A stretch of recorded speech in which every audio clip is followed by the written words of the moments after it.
Welcome to Better Thinking, where we dive into the minds of successful traders, gamblers, and risk takers to understand the psychology and mathematics behind their success. Today's guest is Aaron Brown, a Wall Street veteran and acclaimed author who began his career as a teenage poker player in Seattle, eventually becoming a pioneering quant trader during the mathematical revolution on Wall Street. Aaron is the author of several influential books, including The Poker Face of Wall Street, Red-Blooded Risk, The Secret History of Wall Street, and Financial Risk Management for Dummies. He's also co-authored A World of Chance and has been a regular columnist for Wilmot and Quantum magazines. From underground poker games with politicians and business leaders to managing risk at financial institutions like AQR Capital Management, Aaron shares fascinating insights on how gambling principles apply to financial markets.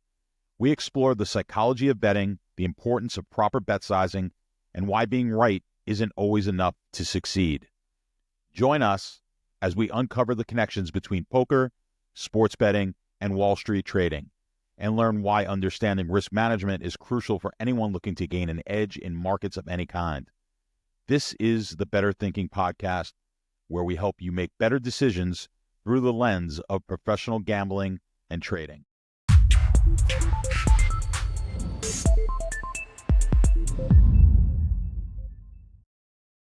All right, I'm here with Aaron Brown. Aaron, thank you so much for being a part of our podcast. Thanks for having me, John. It's a pleasure. You know, I first was made aware of you on Quora, and I used to answer a lot of the same questions that you answered, except you answered them always just a tad bit better than I did. So I was always a little bit jealous and envious of your knowledge.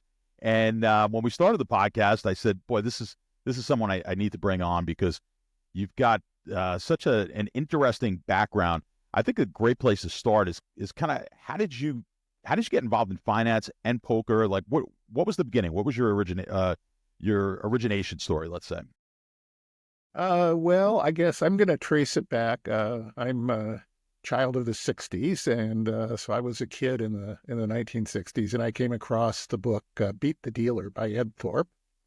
Started a lot of people on, and I was fascinated by the back pages of the newspaper, right? The headlines always seemed pointless, and everybody forgot about them a week later, but the stuff in the back, the financial prices, the agricultural prices, the box scores, the horse racing, all of that. I just loved looking at that stuff and finding patterns. And I was inspired by Ed's use of mathematics and his desire to beat the house, right? Very young, I got this idea that I hated the idea, you can't fight City Hall, you can't beat the house. Because I thought you could if you're a little bit smarter. You don't have to cheat. You play by the rules, but you just do it a little bit smarter. That was more important to me. And by the way, it's more important to most advantaged gamblers I know than making money. Making money is nice. It's great. You can earn a living doing this stuff, but I'd want to beat the casino, beat the bookies, even if nobody paid you to do it. That was actually a question I was gonna ask you. Is it, do you get more enjoyment out of being right, or is it the money? Because I was actually told this by a former boss of mine. He says money is not your motivation. It's always about being right, and not being right in the sense of an argument, but kind of being right and being able to figure out a problem and getting it right. Where was I? Oh yes, sorry. This is a very interesting question. I'll tell you, I had a boss for 10 years at AQR Capital Management in finance, and his name is Cliff Asness, and he's a billionaire. And he and I kind of see eye to eye on a lot of things. We both, we're both math guys. We both love beating the market, beating deal, whatever. But frankly, for Cliff, it's about success, not just money. But it's building a big company. It's, having a huge influence on markets and things like that. The reason I'm not as rich as Cliff, maybe I'm not as smart, who knows, but the big reason is, I just never wanted that. I wanted to prove I was right. I wanted to make enough money to, live the way I wanted. But, I never wanted anything more than that. So while it was very important to me to be able to make a living doing this stuff, it is very important to both my self-esteem and my security in life that I feel I can, broken, friendless, parachuted into a city. I can find a poker game. I can borrow a steak. I can, get enough money to eat and live. But that's not what really drives me. I love teaching. I love winning. I love, and I love it when I'm wrong too. You learn something when you're wrong. And it happens a lot, by the way. One of the very important messages I figure we're going to hit on over and over again, you have to understand this isn't magic. This is not something that makes you win every time. You need very careful discipline. You need very careful attention to detail, great risk management in order to turn these very small edges into large gains. What Ed Thorpe called fortune's formula, the Kelly principle. That is crucial to all this stuff. So you're wrong a lot, and you got to learn from you when you're wrong. Well, I think the times that you learn the most are two of the things that you mentioned. One is when you are wrong, or hopefully you're going to learn from those situations, and also when you teach. I think I've always found teaching anything, I learn from doing that, from teaching whatever it may be that you're teaching. And I know you've done some teaching as well. Yeah, and this is, I think I understand something. So I'm there, I'm arrogant. I'm standing up to this bunch of students who know nothing, and I'm telling them, okay, here's how it is. And I am mostly right most of the time, I think. Well, maybe I'm wrong a lot. But anyway, and then some student asked a dumb question. And I say, when I start to answer it, I realize I never thought about that, and there's something to that. And that's how you really learn. When you've taught it, that's when you really know it. Yeah, that's been my experience for sure. But kind of take us back again. All right. So how old were you when you're talking about the newspaper and kind of reading the back of the paper? Some of our younger our young listeners may not even know what a newspaper is anymore. But I was in that world as well. I was I'm always interested in sports, and I loved the back of the newspaper. Like you said, back in those days, I would always read it back to front. And you had the stock market. There was no internet, so you weren't looking at your portfolio. Even if you didn't have a portfolio, you weren't looking at stock prices. You didn't know what the price was until the next morning, right? Wherever IBM closed, you get the open, the close, and whatnot in the paper the next day. So that's how you kind of track, if you did even have a stock portfolio back then. That's how you would track it. And the horses as well.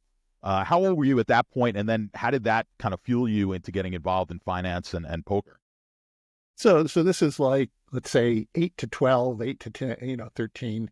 I was a sports fan. I was terrible at sports. Well, actually, I wasn't that terrible, but I just wasn't interested in them. I didn't know anything about the sports. I didn't know horse. I'd never been to a horse race. Had no idea. I had no idea what a stock was. I just looked at the numbers, and the numbers were what fascinated me. I was also very insecure. And this is something I kind of find interesting, that different people in the same family, raised in the same environment, can have totally different worldviews. This is the late 60s. What I saw was total insecurity in the world, that, people were getting fired from jobs that had been considered to be lifetime employment things. Whole fields were being disrupted. There's just no security in the world. You got to be able to earn money in some, solid way. And to me, a solid way was being smarter than, own a little more math than everybody else. So I was very focused on making money from these things. And of course, I couldn't go to the horse track. My father was strongly anti-gambling, kind of very, traditional, kind of moral, not religious. He was more of a communist than a religious person, but he just believed that, gambling was making money without working, which just puts you in the evil class. But I had a friend whose father was a salesman who was very interested in gambling and was a losing gambler. And we worked with him to make him a winning gambler, and he cut me in for a percentage. So I would, be betting on horse races. And how old are you at this point? So this is like 10, 11, 12. But I'm also very shy. And you're able to figure out the horses at this point, at 10, 11, 12 years old. Easy. All right. Well, I'm going to have to speak to you that, because the horses have been a passion of I don't want to say necessarily a passion, but it's been a passion of mine to try to beat the horses since I was a little kid, and I love playing them. But it's the one thing I've never really been able to figure out is the horses. Well, I'll tell you, things were less efficient back then. I'll tell you, one of my basic strategies, and this just made money, just consistently. Again, remember we're talking, you're making your 55%, 56% right, but you're generating a large chunk of profit, was to take the favorite and the second favorite and the exacta. Yeah, dead simple rule. But these are the kinds of things that work. Now, that doesn't work anymore. It is advantageous. You will lose less than the average horse race bettor, and if you combine it with some other rules, you can still make money doing it. But you can't make money with just that one rule. Roughly break even, maybe, if you're lucky. The markets in the U.S., I know there's some quant guys, and we'll get into your background as we go here, but I know at least as of maybe a decade ago, a lot of quants were moving off of Wall Street and going to the Asian horse betting markets because of the liquidity there. In the U.S., maybe not as much liquidity, and they weren't able to really get the profits and the return on investment that they could in Asia. I mean, there's one guy who did it, Bill Bentner, and literally became a billionaire. And he had some associates, who he trained, and some of them kind of went independent. There were a few people who tried to copy what he did, but it's really a one-person inspired movement. It's like, Ed Thorpe inspired all the blackjack card counters. That's now those were far more sophisticated, and it was primarily fundamental information. He did something I couldn't do, and not only, I didn't have the data, and I also didn't have the time and effort to do it, but he just gathered tons and tons of data. Back when I'm, a 10-year-old, I'm looking at these local tracks. In those days, there wasn't off-track betting. There was some illegal off-track betting, but it wasn't a big dollar amount. It was mostly people at the track, and they were pretty easy to beat. Anyway, so my first time doing it directly myself, I'm 14 years old. I'm very shy, very timid, but I just am compelled to be able to access this myself, not through my friend's father. And so I go to a poker game. In those days in Seattle, there were poker games in every tavern, a back room or a basement. And I go in and I'm terrified, and I sit down and I win money. And that's no surprise. I mean, I know I could beat these guys. I know, that was easy. But they let me walk out of there with their money. These are big, tough guys. There was a sailor with a big scar on his face, and they were happy. They didn't hate me. They didn't, curse me. They didn't say I can't come back. And that was the start. And so that my first, what I consider serious professional gambling, was poker. And that was my main game for many years. Hey, Better Thinking listeners, are you ready to take your sports betting game to the next level? Don't miss out on the Sharp app, the ultimate tool for smarter betting decisions. With expert insights, real-time data, and strategies that give you the edge, the Sharp app is a game changer. And here's the kicker. For a limited time, you can get 35% off your pro subscription with the code THINKING35. Don't be the one left behind while everyone else is cashing in. Download the Sharp app today at sharp.app and start betting smarter. And what was the game back then? I think a lot of people don't even realize No Limit Hold'em did not really become a thing until the World Series became popular in the early 2000s with Chris Moneymaker. So were you playing stud back then? Yeah. Well, the World Series of Poker back then was a casino publicity stunt. And, they invited some Texas leather-ass road gamblers. And I met those guys later. Texas Hold'em was chosen because it was a popular game in Texas and Las Vegas, and also because it was kind of a good spectator game. No, 7-card stud was probably the main game we played. Some 5-card stud, some 5-card draw. Later on, when I went to Gardena, California, which was the best quality poker, that's where all of the poker theorists, the David Skolansky, Mason Malmos, came from. And that was much higher quality play than anything in Las Vegas or Texas. There it was 5-card draw. Okay, so they were playing draw. And was that did they have the legal poker rooms back then in California? Was it legal? Well, this was always a point of contention. So California passed a law outlawing stud poker, and it wasn't even, and it was back in the late 1800s, and nobody really knew what that meant. But these these poker rooms opened up, and they were in veteran, VFW or American Legion posts where you got some political protection. And they said, well, draw poker is not stud poker. And it's legal because they're not raking. It was a time charge. Guy would come by every half hour and collect money from everybody playing. And it's a game of skill because you're choosing what to draw. It's not stud poker, which they said was a game of pure chance because you make no choices about the cards. And the players dealt themselves. There was no commercial dealer there. So they said, the card room said, we're just renting tables to people, who happen to play poker, but, that's none of our business. That isn't true, but that's how they legally justified it. Mm-hmm. Anyway, it was never codified in law, but nobody ever cracked down on them. So it was, shadow legal, I guess you would call it. But there were a lot of, this is the 70s now. A lot of people in California, a lot of highly educated people got kind of, pushed off the life track, maybe by technology, often by divorce. So this is, the beginnings of community property and significant divorce settlements. So these people kind of got pushed into the underground economy. There's not a lot of demand for like computer programmers in the underground economy. So they use their math skills, their education to play poker and to really think about poker for the first time.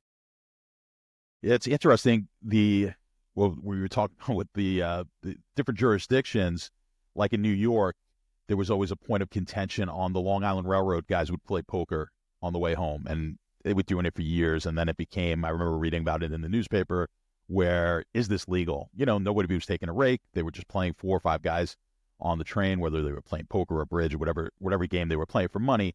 And I remember that being a big thing, maybe in the late 80s, early 90s and whatnot, these Wall Street guys. So that's always been the case. One summer, this is in the late 70s, early 80s, I think. I was house sitting out on Long Island, and I took a train in and out every day or every work day, specifically to play in this poker game.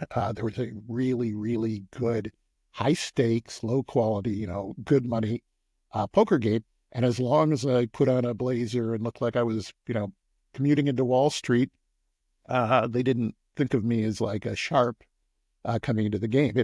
If Doyle Brunson or somebody had showed up and tried to sit down at the table, there's no way they would have let him play. But yeah, it was one of the great games in my life. I played in a game similar to that. I'm a New York guy and worked on Wall Street, but I lived in Florida. I'm back in Florida. I used to play in a game in Ocala with a bunch of horse guys, and they weren't really card players, but these were guys with money, and they were horse guys. And we used to play Omaha. It was strictly Omaha high-low to 08. And it was a great game. And typically when you play in these games with guys with money, but aren't necessarily, they're gamblers, but they're not guys who were thinking about the game on a higher level. I don't know if it was your experience. You could really play a basic level of poker. You could just play by the numbers, play level 1 type of poker, play solid. You didn't have to do much. There wasn't a lot of trying to fool your opponents or overthinking about what your opponents are doing in order to make money in those games. Well, not only that, it wasn't even, I didn't put any effort into winning money. That just came naturally. And you're right. I just ABC stuff. I could have been a mediocre player as long as not stupid. But you had to get invited back. You had to make good conversation. You had to, make the game fun for people because they were there for fun. These are guys, they hated their family. They hated their jobs. Their only good time in life was knocking back a couple of drinks and playing poker on their way to and from work. And so, you had to accommodate them. And that's another very general point. If you want to make money gambling in any way, you got to think about who's paying you and give them something for their money. Give them what they want. And these guys like, a young guy who could, keep up some good patter, I was always willing to make sports bets and play them in backgammon. This is very important in those days in private games. If you take somebody's money playing poker and they say, well, I want it back, playing backgammon or gin rummy or on a sports bet, whatever, you got to say yes, because otherwise you're just a Sharpie trying to make money because you're better at poker. You got to prove, yeah, I'm willing to gamble. And that's one of the reasons I got into more serious sports betting back in the 70s. Because, yeah, somebody would come in and say, okay, well, I want to, let's each pick 3 NFL games against the spread and, and whatever. And I wanted to have 3 good picks. There's a certain ethics that the older generation, maybe the younger players, don't necessarily adhere to or really understand. You come from more of that outlaw kind of mentality. There were people who were hustling in all sorts of games, not just poker, right? So you've got golf hustlers, you've got the pool guys who went to pool halls and hustled, and there was no internet. You didn't necessarily know who these people were when they came into maybe your town. The poker guys, like you mentioned, Brunson and Amarillo Slim, those guys would be playing. They were considered outlaws. So I think you are a bridge and certainly were part of that era where poker is not what it is now, where it's now if you told your mother I'm going to become a professional poker player, maybe not every mother would be happy about it, but I don't think that was something that moms aspired their sons to be. It certainly has a different connotation now than it did then for you. Yeah, I mean, in those days, if I'd told my mother-in-law I was a professional poker player, she would have meant you cheat because, right, that's what, that's in all the old Westerns, right? The cheater comes through, right, picks everybody's money, gets shot, and, whatever. Now it is recognized as a sport of competitive skill. I mean, there's a tremendous amount of luck involved, and most players don't have a lot of skill, but at least in principle, it's a game of skill. To me, it always was a game of skill, and that was the appeal. It never, games of pure luck, basically, being the casino and roulette. Okay, there's no skill, but you're going to win. That has actually a negative appeal for me. A built-in positive edge in your favor is never anything I wanted. Them to build in what they thought was a positive edge and me to prove that no, I could make it negative for them. When you look at board games, and they've analyzed like the most popular board games, some of the most popular board games of all time, there is an element of luck, but also an element of skill in some of the most popular games of all time. And I think that's what's drawn people to poker. Like if you play chess, you pretty much, that is, I mean, I guess you can get unbelievably lucky and just randomly pick the right chess pieces to move. But the odds are pretty good you're never going to beat a chess master if you are not one, if you're just a recreational chess player, right? But in poker, I could beat the best poker player in the world on any given day. I'm just not going to be able to beat them on a consistent basis. And I think that's the draw for people, because you could go in and play, back in those days, you could play against a Doyle Brunson, and you could conceivably beat him in one session. Oh, yeah, sure. And in fact, I don't know if you're familiar with the book Kill Phil, but Kill Phil is a entirely mechanical, totally simple strategy that will win more tournaments than the average player. It's not, it's not an elite strategy. It's not something that will necessarily make you money on average in tournaments after the rake, but it's just simple. It's basically you wait for a couple of premium hands and then you go all in. Yeah, if you for a typical tournament, you got to double up 4 or 5 times to cash. So you got to win 4 or 5 coin flips in a row. That's not so unlikely, and it's probably better than your chances of, playing each hand carefully. And the key to it is you're maximizing your volatility. And the reason most people lose in tournaments is not in inferior play. It's not getting enough volatility. If you don't get enough volatility, you won't have a big enough stack to survive when the blinds start rising. So you got to get those coin flips in. An expert player can either get coin flips, with like 70% chances, or they can get, 10 or 20 lesser volatility plays and win most or all of them. But an average player can't. An average player is going to be pretty much 50-50 on those hands. And so you're much better off trying to win, 4 or 5 out of 4 or 5 coin flips rather than, 20 out of 20. So I would assume the faster the game is moving, in other words, the blinds would be moving up quicker, the more you'd want to play that type of strategy. So if you were in a game that moved very slowly, the blinds moved up rather slowly, that strategy would not be as important. If I'm correct in that? I guess, although when they move up slowly, typically you have to cash more time. You have to win more coin flips to cash. So if you're in the World Series of Poker main event, yeah, the blinds move up relatively slowly because it's, they're going to do this over 5 or 6 days of play, not over, 3 hours. But there are a lot more people, so you got to get more, win more of these coin flips to do it. Right. So you really just can't. I remember the old days, like Phil Hellmuth used to not show up for hours, and that used to be the thing because the blinds move so slowly. You really didn't want to play anything but basically queen or better for the first few hours of the World Series of Poker, back when it was a much smaller event. So maybe now that it's a lot larger, like you're saying, you do have to double up quite a few times and build that stack in order to have any chance at all. Yeah, but not showing up is the trouble is you're going to miss some, ace and king hands by not doing that. And if you miss even one coin flip, that dramatically reduces your chance of winning the tournament. So maybe it worked for him. I mean, well, he had great success, of course. He did have some pretty good success. That's something I would recommend. Yeah. No, I certainly wouldn't do it. But get back. All right. So you're playing poker. You're 14 years old, and now this is in Seattle. So Yep. Is that where you grew up in the Seattle area? I grew up in Seattle. And in those days, the reason, for playing poker was a network. And it was a very important network. If you got into this network, it was kind of a hierarchy. I don't know if you've ever seen the movie The Cincinnati Kid, but long time ago. Yeah.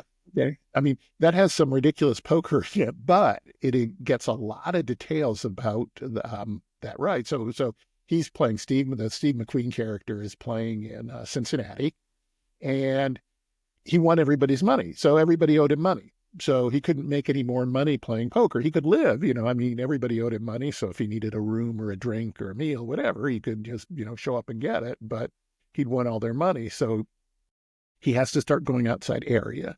And when you go outside the area, you get in trouble, or he had to move up to a higher level. And that's what he's trying to do. And so so in the movie, there is a single, the man, Edward G. Robinson, who's the head of, the best poker player in the country. That never was true. But there was an elite level of, say, 100 or 200 players. And you had to move up in level in order to make more money. So I'm moving up in level. And as I'm moving up in level, I'm getting connections with top poker players in other places. And so when I go away to college in Boston, when I'm 17, I already have, I can get into these top private games. So you had connections in Boston, and then where did you go? You were at Harvard at that point? Yeah. Oh, so obviously you did well in school. Yep. Yeah, I'm playing in these top games. And again, I could do it because I'm a Harvard student, right? If I'm just Doyle Brunson, they're not going to welcome me to their private games. And I'm also playing in the finals clubs at Harvard, where you got a lot of rich guys who are getting drunk and, don't mind. I think losing a couple $100 is not a bad evening. Whereas for me, I needed that for tuition. I needed that to live on. Now, so obviously you were doing well in school while you were doing this to be able to get into Harvard. Yeah. Oh, yeah. Yeah. And again, sort of the math, science, ability. And again, things were easier in those days. I didn't have to show community service. I didn't have to, hey, you got the grades, you got the SAT scores, you can get in. So now you're helping basically subsidize your education. That's your only job at this point? You're not working another job? That's my only significant source of income. I worked as a computer programmer for some professors and things like that. And they paid like $5 an hour in those days. But that was more for experience and things. Poker is what paid tuition. So you're networking at this point with poker, with the other poker players, but these are I assume some of these guys the ones who were successful at it are pretty intelligent guys. I mean, so are these guys who just strictly were poker players, or are they your contemporaries as far as age? Who are these guys, and then and how did they help advance your career? Okay, these are mostly like businessmen, 40s, 50s, 60s, or senior, university presidents, senators, Nobel Prize winners, professors, whatever, good players. So this is you had to be a good player to get to this level, but not focused on the money. So first of all, I'm a better player. I really am one of the, I think I was among the top, 50, 100 people in the country, in the world, really, uh, at that time. And these people were maybe in the top couple thousand. But much more than that, I needed this to, pay tuition, to pay the room and board charges, whatever. These guys didn't think the money was that significant. So if these guys lost a couple $1,000s over the year playing poker, that was fine. They didn't think twice about that. As long as, they got some fun out of it, they got some good hands, they got some connections. They did a lot of business at the poker table. And sitting there listening in on that, you could say, hey, I could do that. I could go work for you. Hey, I hear you got this opening, whatever. I need money. I've got this great idea. I want some money to back it, whatever. These were the people. And there is a certain kind of trust. You played poker with somebody for years, they always pay off. They don't, they don't welsh. They have a good head for risk and decision making. They're winning players. This is somebody you might want to invest with. Interesting, right? I think people who were not part of that, who have never been part of playing in those games, people of that level are certainly going to take a liking to a kid who is good at the game, right? Who's showing that ability, that the mind to be able to play in that setting, play with an older crowd, more sophisticated, I guess, crowd, and excel at it. Now, you're playing, like you said, for maybe a different reason necessarily. You're looking to survive. Now, whether it's trading, poker, sports betting, when the money means more to you, that can often change how you play the game or how you trade, or your betting decisions. Did you have any of that? Did you have the ability then to be able to separate the two? Because I think it's hard. That's one of the more difficult things for most people to do when they're looking at risk management, is to when they get themselves in a situation, certainly when you're losing, is to overplay. Yeah, no, it is a key to my success at that time that I was very good at figuring out what other people wanted. Very few people at the poker table are really there for the money. One guy wants to get a good story for his girlfriend. Another wants excitement, wants to gamble. Somebody else likes the idea of being a poker player, but doesn't really want to lose any money. And if you figure out what people want and you give it to them, then they're happy to give you their money. It sounds silly, but it works. And back in those Boston games, it's the old, I used her, she used me. Everybody knew they were there for mutual advantage, and the older guys wanted aggressive, smart kids who could bring them new ideas, who might work for them. And the aggressive, smart kids wanted people with money who could fund them or give them jobs, or just teach them about how things worked. That was very important. There were a lot of journalists. Journalists in those days were often very good poker players, politicians. I spent a couple of years in Washington, and Washington is great because people come from all over the country who are top poker players, right? In Seattle and Boston, I was playing mostly Seattle and Boston people, but you go to Washington, you get the people from all over the country, and you learn tremendous amount about, and there's congressmen, there's cabinet members, there's senior journalists, ambassadors. You can learn a tremendous amount from these people if you can be in kind of an honest conversation that everybody knows is private. And they want to teach you, right? One of the reasons they come is they want to meet ambitious, smart kids and teach them. And the ambitious, smart kids want to learn from them and find opportunities. You see, with a lot, I had a previous guest on the show, and they were talking about how he felt he's on the spectrum, and he feels that potentially those on the spectrum have an advantage when it comes to maybe sports betting or even poker, because they're so laser focused on the data.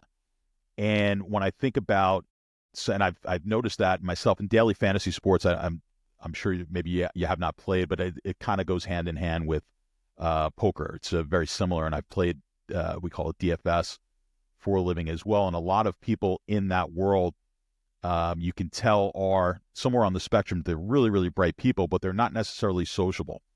So what I'm getting from you and playing in the games that you were playing in, you not only had to be good at the game, but you also had to be able to carry on a conversation. You had to be social, and so there was more to it than just maybe the poker itself.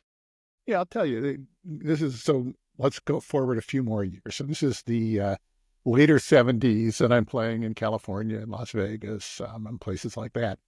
And I was meeting a whole bunch of advantage gamblers of various types, and we had three categories. You had the blackjack card counters. So those were the people on the spectrum. Those were the people who were laser focused, and didn't care about people, didn't want, people or human relationships to enter into it. Their only skill, and with respect to humans, is avoiding getting kicked out.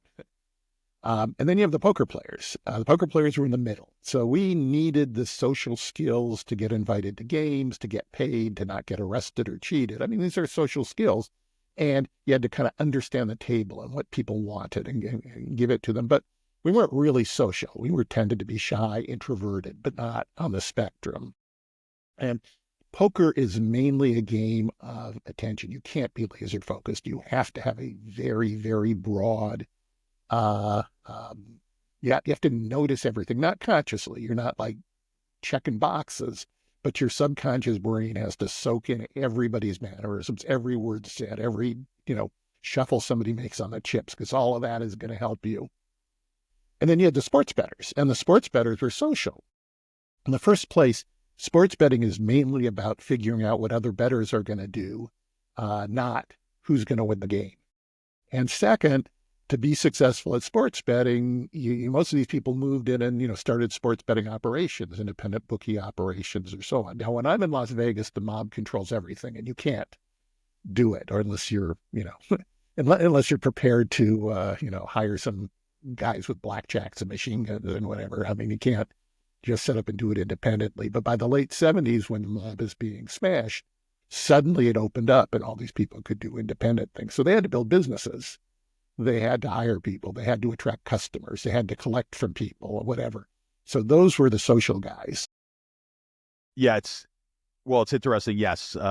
When I go to these live events, or I've been invited to a lot of events, because obviously, the casinos are big with comps and whatnot. When you have the DraftKings and the FanDuels, and they were only involved in daily fantasy, they would do for their higher players that they would, of course, invite you to maybe a suite at a basketball game or an NFL game.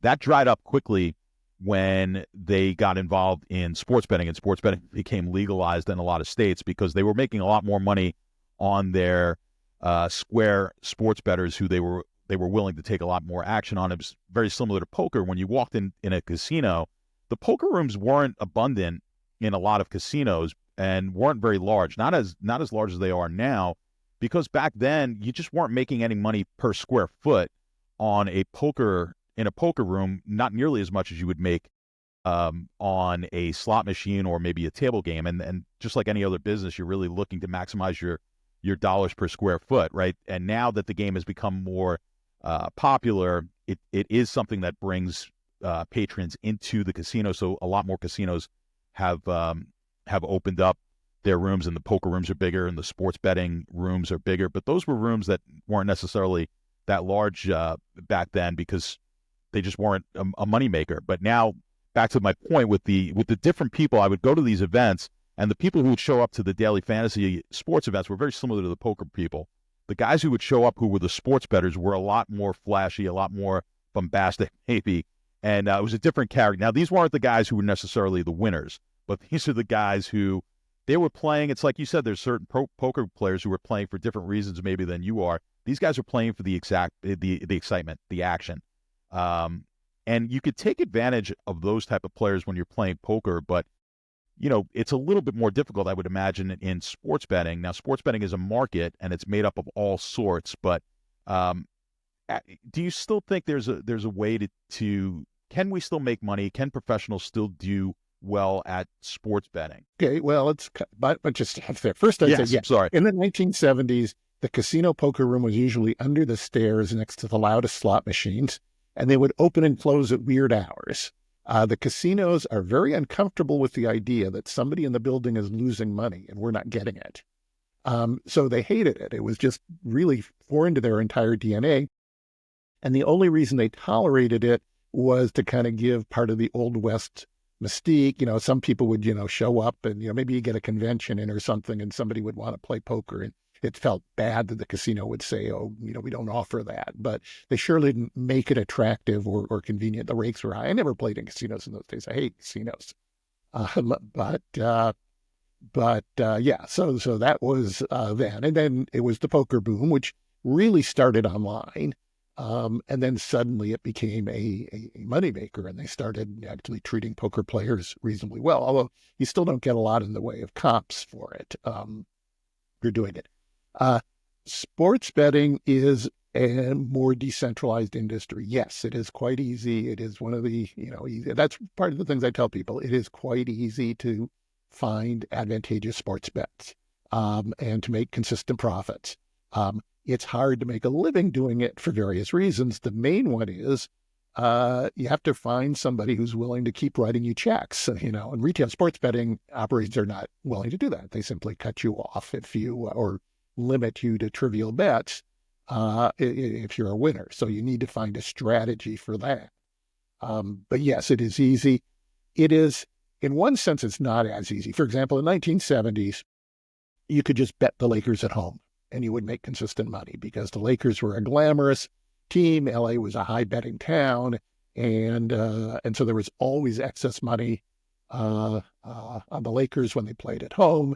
And the bookies would knowingly shade the odds so that it was a profitable bet for people willing to bet against the Lakers because they just wanted to reduce their risk. They wanted to balance their books, and they didn't care if you made a little money on it because they didn't care who won as long as they could have a balanced book. That was the old mob strategy. And so it was that easy. Okay. Today it's not that easy, but it's not that much harder. Do you have to be a statistician? I mean, do you have to be good at advanced mathematics in order to win nowadays?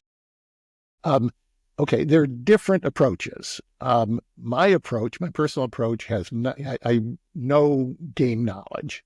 It's all, based on numbers. It's not advanced mathematics. It is, or, advanced statistics. It's, addition, subtract, saying, okay, does the home or the away team win more often? Does the favorite or the underdog win more often? And you accumulate enough of these things and you have to learn what kind of rules work, not just in the sport you're betting on, but in all sports. So you want these kind of universal rules that you have a reason for, not just random patterns like, on rainy Tuesdays, this team does well. And yeah, it's pretty easy to do that. So you can easily come up with rules, with combinations of rules that will make you consistent profits. Yeah, what I've done in the past when I've looked at building these sorts of models, what you could do is sort of eliminate maybe last season. So if we were looking at the start of this year's NFL season, maybe just don't add the 2023 season into your data, and then use that as a test, to test it against your model. Where this way, maybe you don't have to live test an entire 2024 season. I could test it against the 2023 season to see just how it would have done, and I wasn't using that data in my build. Yeah, and that's a very important model building consideration. What I tend to do is I use typically 7 to 8 years of data. That's about the sweet spot. If you try and use 50 years of data, the errors are completely different, and any advantage that's been there for 50 years, everyone knows about. If you just look at last year, there's too much noise. You don't get enough. But I use alternate years. I use the even years to build the model, and then I test it on the odd years. Well, that also implies then that you have to be updating your model on a yearly basis if really only 7 or 8 years are valid or what you want to be looking at. Well, if you're a professional, you're updating it daily, minute by minute, even. You're well. When I'm saying if you want to make a full-time living making sports bets, it's very hard work. You're not lying on a beach, drinking margaritas while the money like rolls into your account. You're obsessive. You're working hard. What I have done that in the past, and I have mentored and invested in people who do that. But I never had the focus on sports betting or the personality to do that. So when I do my personal sports betting, not relying on others, I look for things that will, I typically want like a 3-year run. So I say, okay, I'm going to do this rule. I'm going to bet it for 3 years, and then I'm going to, throw it away. And maybe, halfway through then I'll choose to, do a new version, or maybe I won't. Maybe I'll run it for longer if it seems to be working. So that's the lazy man's approach, but you're not going to get rich doing that. You make a nice profit. You make $10,000, $15,000 a year doing that, but you're not going to make $1 million. $1 billion. Well, I think like you said, one of the most difficult things, even if you have a fantastic model, is how do you get all that money down? So, and who's going to take it? That's one of the trickiest parts, and getting down at the right price. And there are two approaches. There's the fool them approach that a lot of people do. So you buy IDs from university students usually, and you make $10,000 on each. You pay somebody like $2,000 for their ID. You make $10,000 on it. You get cut off, or you move your money around. You use third parties and this and that. I've never done that.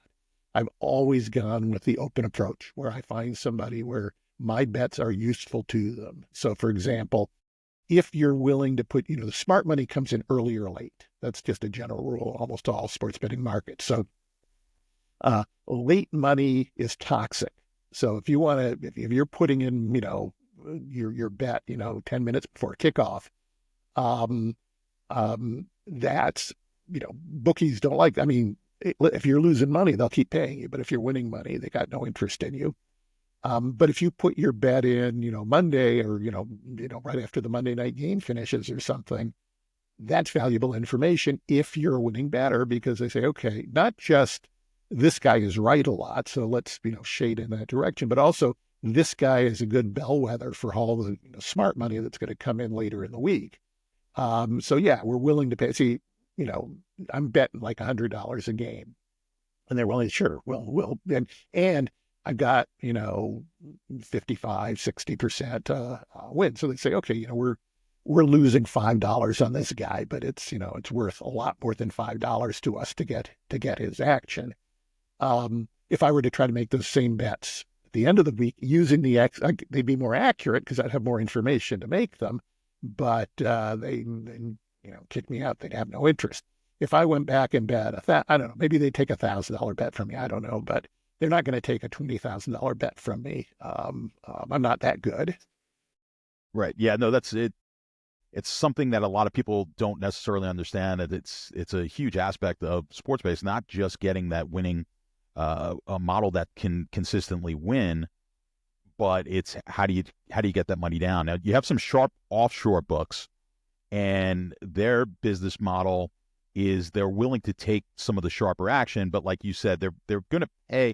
They don't mind paying you for the information because they know that you're a sharp bettor, and that information is useful to them. But earlier in the week, if we're talking about the NFL, earlier in the week, they're going to take a much smaller bet from you that they may take later when they feel like they've got enough action now from all the sharps in the market as the market sort of finds an equilibrium. They're willing to maybe open up the limits a little bit more. That's been my experience with the offshore books. So you could get down a small amount early because they feel like they may be susceptible early, but late as they're getting, certainly in the liquid markets, as they're getting a lot more bets come in, they're more comfortable taking a larger size late because at that point they feel like they may have honed in on what the actual price should be. Yeah. tell people you want to understand it. A good place to start, 1970s, right? The mob has taken over. Since World War II, the mob, prohibition ends, so the mob has to find other sources of revenue, and gambling is one of them. And they, round up all the bookies in the country and say, you're either working for us or you're dead. And all the bets are centralized in Las Vegas. And all these guys care about is balancing the books. They're suspicious of, having people working for them who are trying to guess and, trying to make an edge, trying to make smart bets, because that's too easy to skim money. It's too easy. It's too hard to tell if somebody's doing it right or not. They go on a losing streak. They said, oh, we just had some bad luck. But if their job is to balance the books, you can say every week, hey, did they balance the book on that game? Yes, great. Here's $100. No, bang, you're dead. So that's how the business is run in the 1970s. It's changed enormously since then. But if you know how things work then, that's an important clue to how things work now. So in those days, I start out, I'm making sports bets and I'm winning. And, if you're winning at blackjack, they kick you out, or worse. You're winning at poker, you got to work hard to make sure you get invited back. You're winning at sports betting and they love you. So a guy shows up one day and he says, okay, you can make $2,500 bets on the NFL, but you got to make that there was a Monday night game in those days, but it wasn't taken very seriously. So Sunday night it ends. Sunday, after the last game through about 3 or 4 in the morning, they're taking bets from the insiders. So these are mostly connected mob guys who are taking bets from players, coaches, referees, league staff, whatever. These are guys who have the inside information, and that moves the line. So there's a pre-opening line. Now there's the pre-opening line set by these insider guys. They get to bet 25,000. I get to bet 2,500, and there are, I don't know, a few dozen quants who are doing the same thing. We get it after their line, so the inside information is there. We get to bet $2,500, and that moves the line. So we're kind of the numbers people who are doing the hard detail work of getting the line right, and then that's the Vegas line, and that works the rest of the week. My specialty actually was line changes. When the line changed, when information came out, or when they were noticing an imbalance in the books, they called me and said, hey, you want to make a $2,500 bet on this game? And that's how I made most of my money. But they were willing to lose. Not only were they willing to lose money, they never asked for money when I lost. And when I won, they showed up with cash every, like basically I was, still, the TV was still on for the game, and the guy would show up, here's some cash. And what I realized from that is I was working for the mob. I thought I was beating the house. I'd beaten the dealer. I wasn't. I was an employee. And that soured me, and I kind of gave up that. And I didn't get back into sports betting until after the mob was smashed. That's still kind of the mentality. If you're an advantage sports bettor, you got to, find a place that's willing to take your bets for their information. And that means you got to do it the right way. You got to use tools that they're not seeing a lot of other people using. You got to be right when the other smart guys are wrong. That's very valuable to them. If you're right when everybody else is right, that adds nothing. And by the way, the best way to do it is to become the bookie yourself. I tell you, I know a lot of people who are very, very successful.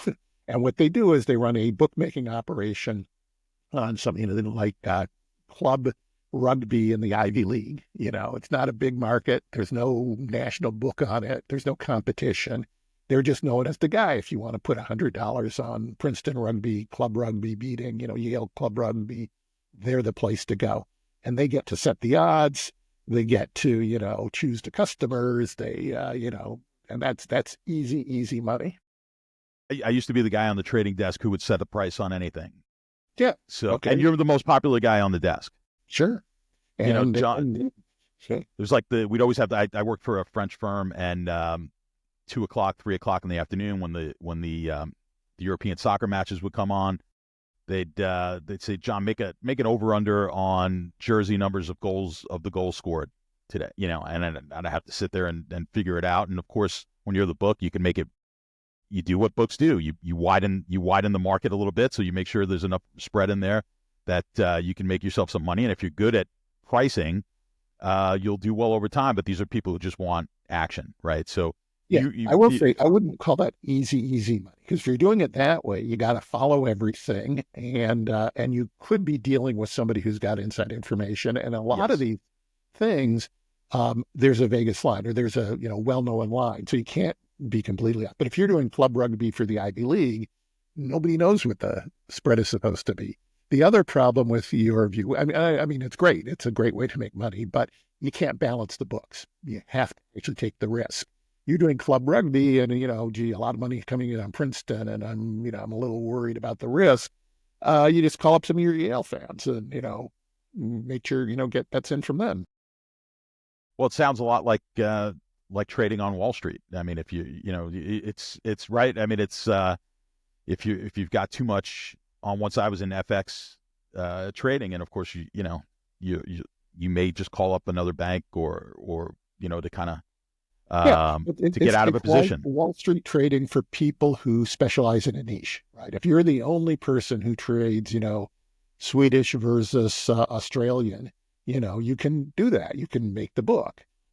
If you're trading, euro dollar, then well, Yeah, the whole world is is. take what the market gives you. Right. Exactly. Well, you were on Wall Street for quite a long time. What was your role there?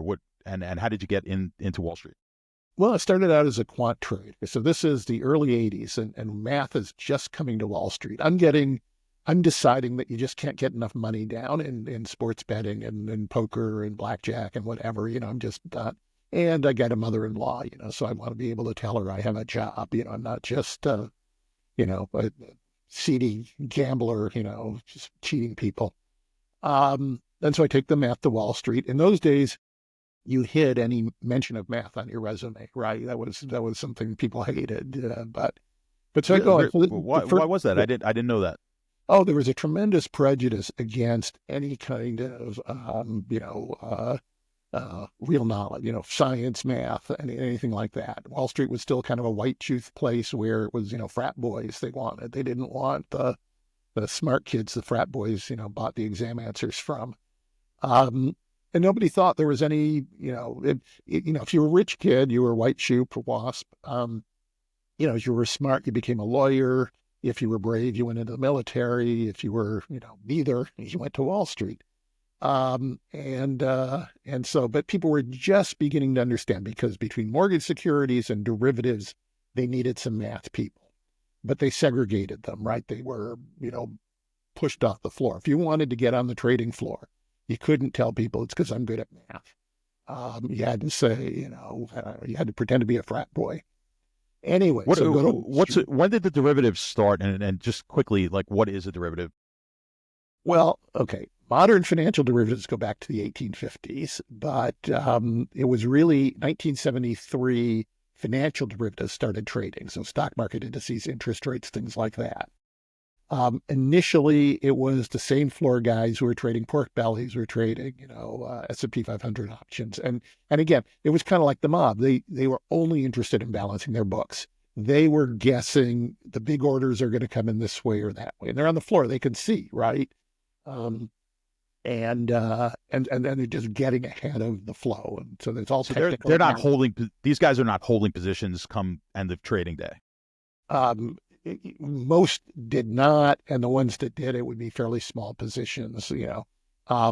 They were all the flow had to go through the exchanges, like the mob. The mob made sure all the bets went through Las Vegas. Well, the Commodity Futures Trading Commission made sure all trades went through the exchange. So if you're sitting there watching all trades, you can get advance information, and you can run in front for a few contracts. So these are they're not educated. None of these guys get into college. Most of them didn't graduate high school, or certainly not with any kind of grade point average you'd want to see. They were ethnic guys. They were, in these networks. It was all about that. So you're watching the floor, you're listening to your buddies. People say, oh boy, a bunch of contracts are coming in from Merrill Lynch because they're rebalancing their, mutual fund or something like that. So all of the floor traders take 2 or 3 contracts, and an hour later they unload them for a slightly different price. And this is how they're making money. So no math involved. But then so these financial derivatives come in, and then, some math guys start drifting in and saying, hey, we can exploit our knowledge of mathematics to find the opportunities. And we're taking positions. We're saying, okay, the May contract is overpriced relative to the June contract. Soybean oil is out of whack with soybeans. And we're just making these little edges over and over. And we are holding. If we have a good trade, we'll hold it for a few days. And we're trading in larger size because we're risk managed. We don't have the same kind of risk. And then in mortgage securities, they start getting complex. They start getting sliced up and traded in different sort of forms. And suddenly you need some math guys to figure out what things should be priced at. So I'm a quant trader. So I'm on Wall Street, and I'm working for firms, and trading in mortgage. Mostly I was mortgages. I was also doing some other fixed income, some stock options, and I'm using math to find these arbitrages, to find these advantages, whatever. Yeah, I might have to get you back on another time when we talk about, because you heard in the 2007, 2008 financial crisis a lot about mortgage-backed securities and derivatives. So, without getting into a whole nother podcast, just what was the breakdown there, just out of curiosity? Well, okay, so in those days, this is the late 70s, early 80s, we're all trading Ginnie Mae's, government guaranteed mortgages, so there's no credit issue. They're all pretty similar. They're all, they're all prime loans because they have the government guarantee, but they're also, things with 20% down payments and, well-qualified buyers and things like that, or FHA, VA loans, which are, again, so default is not really part of our calculation. What we're worried about is prepayments. That's what we're really betting on. So, you buy a bond. Prepayments a good thing, bad thing? Always bad for the mortgage security holder, right? If interest rates go up, you'd love to have people prepay so you could put your money out at the higher rate, but they don't. Who refinances a 3% mortgage with a 10% mortgage? When interest rates go down and you'd love to have the rate you locked in, suddenly everybody's giving you your money back and you have to put it out at a lower rate. But in exchange for that, you're getting about 150 basis points a year in those days, even 200 sometimes, as kind of your premium. You think of it as your option premium for taking that optionality. And also, the prepayments aren't simple. People are not exercising their mortgage prepayment option optimally. So you can predict and guess ahead of time what to do. And where the money was for a quant is you could slice things up in such a way that you could, take $100 of mortgages and you could sell it for $105, $106 in different pieces to different people.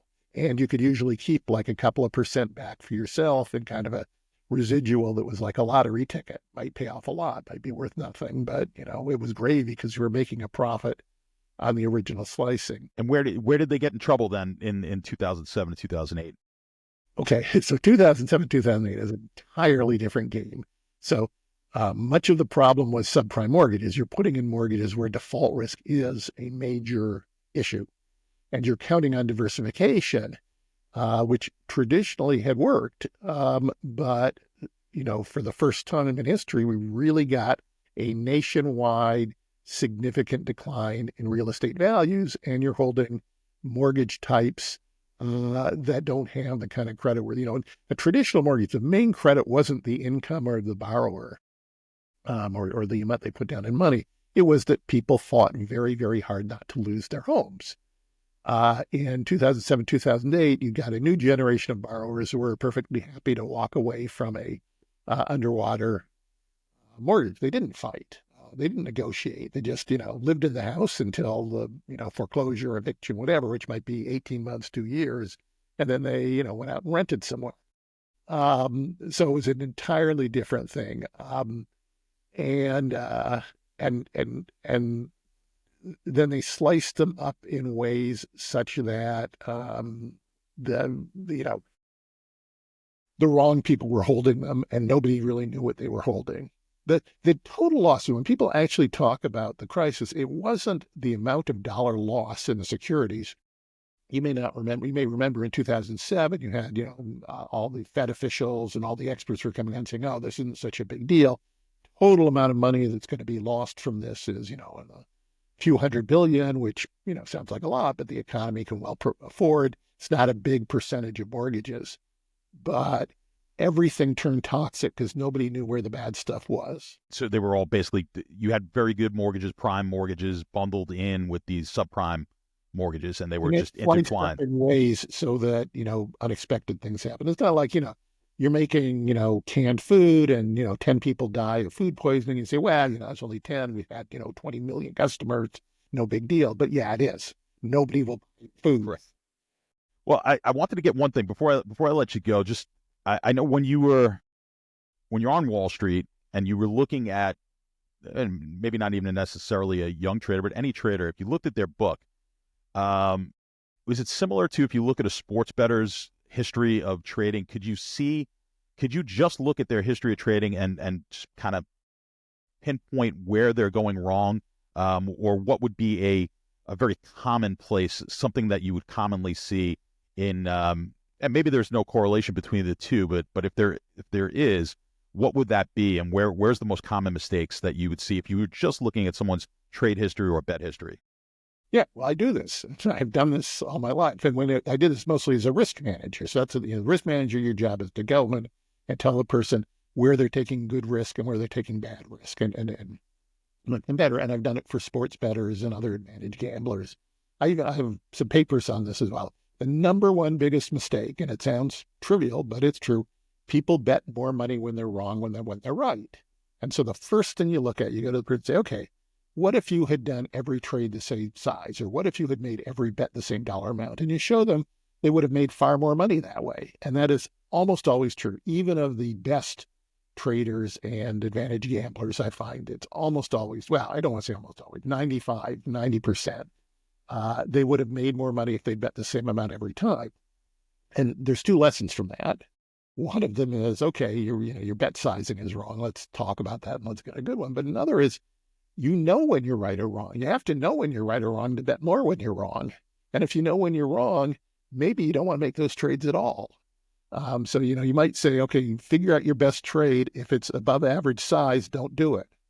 That sounds silly, but it would actually work for a lot of people. I even have a theory. It's kind of a pop psychology. I'm not a psychologist, but the way I think about it is you got a million little voices in your head.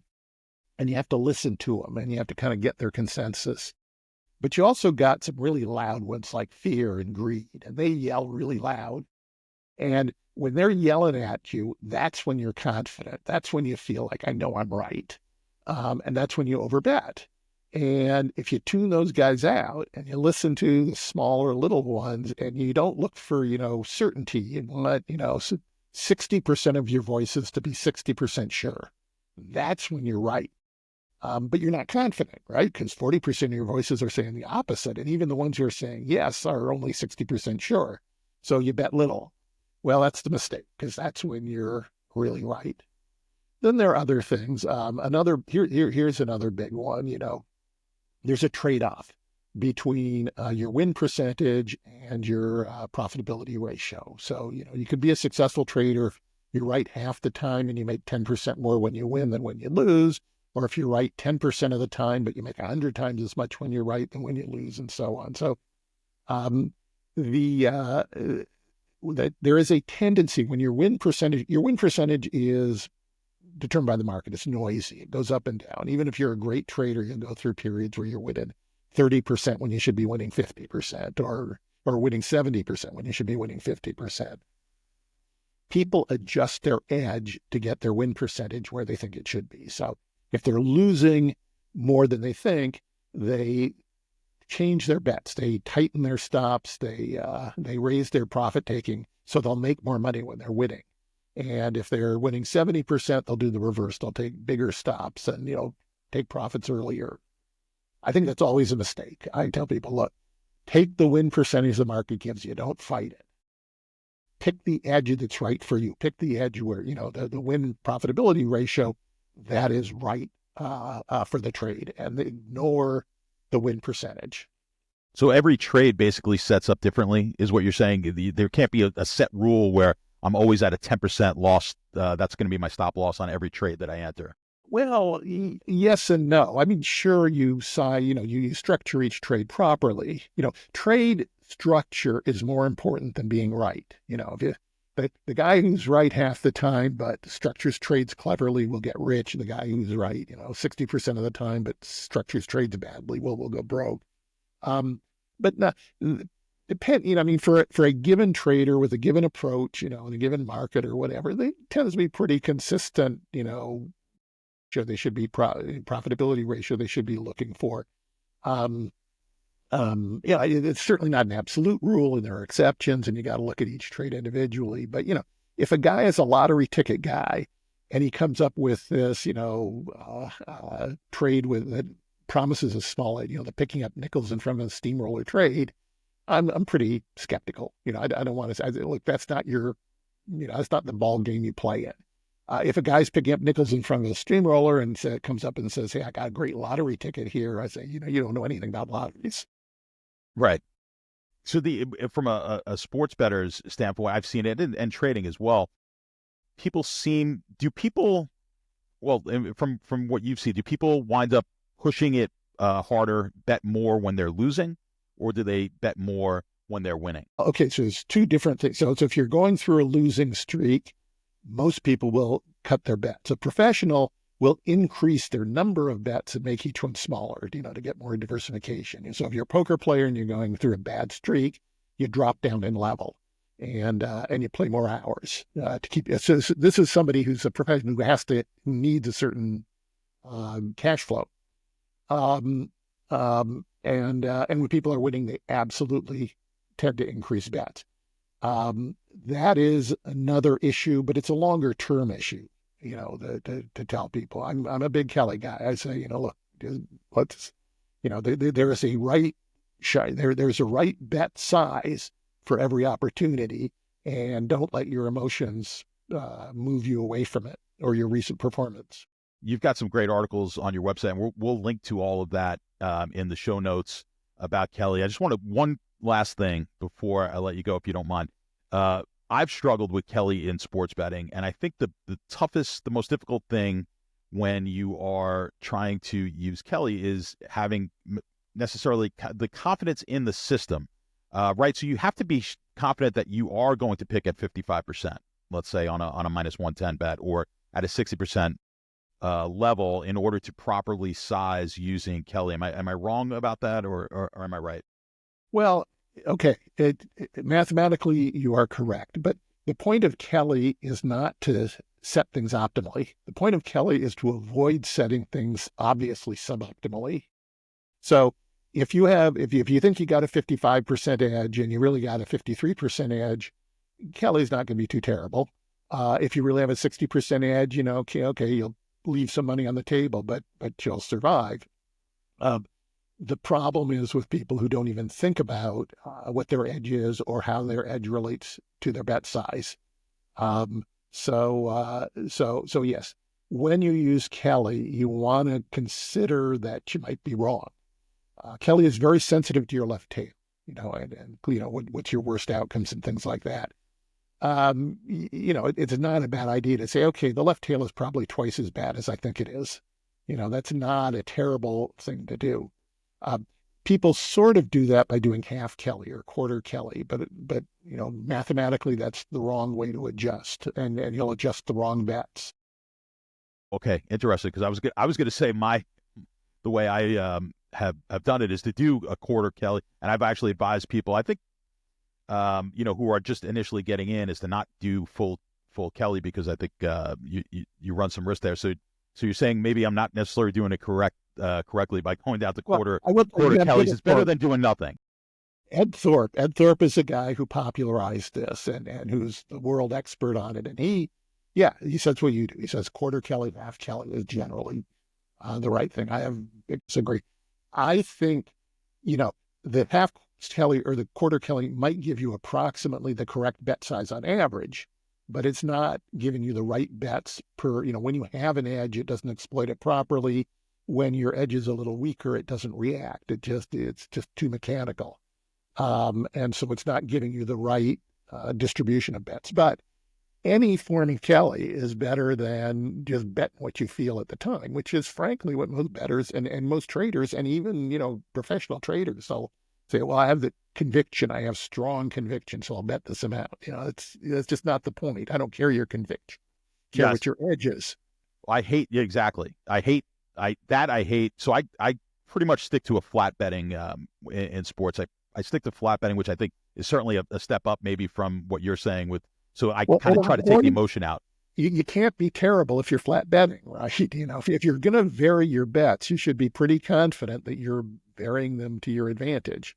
And if you're not, flat bets aren't going to kill you. Yeah, well, I think the more variables you bring into the equation for the average person, I think the more chances you have to screw things up. It's kind of like a golf swing or a baseball swing. Like the more things you add into your golf swing, the more places it can break down. I think that's similar maybe to trading and sports betting. Yeah. The more you bring in, the more complicated you make your bet sizing, the more opportunity for you to kind of just shade things around till you get what you wanted anyway. And that's letting fear and greed decide your betting. And you just don't want, those are the two worst bet sizers in the world. Fear and greed, the definition of them is bad bet sizing. That's true. There's so much more that I would love to talk to you about. I know I don't want to take up any more of your time. So hopefully maybe you could come back and we can get a little deeper into some of the some Kelly and some risk management stuff that I think would be interesting, if not just for a selfish reason, because I think I could learn a lot from you and improve my game. But I truly thank you for being here and coming on the show, and I think hopefully our listeners can gain something from it. Thank you very much, John. I appreciate it. Thank you. Bye. Thanks for watching, and don't forget to like and subscribe if you like this content.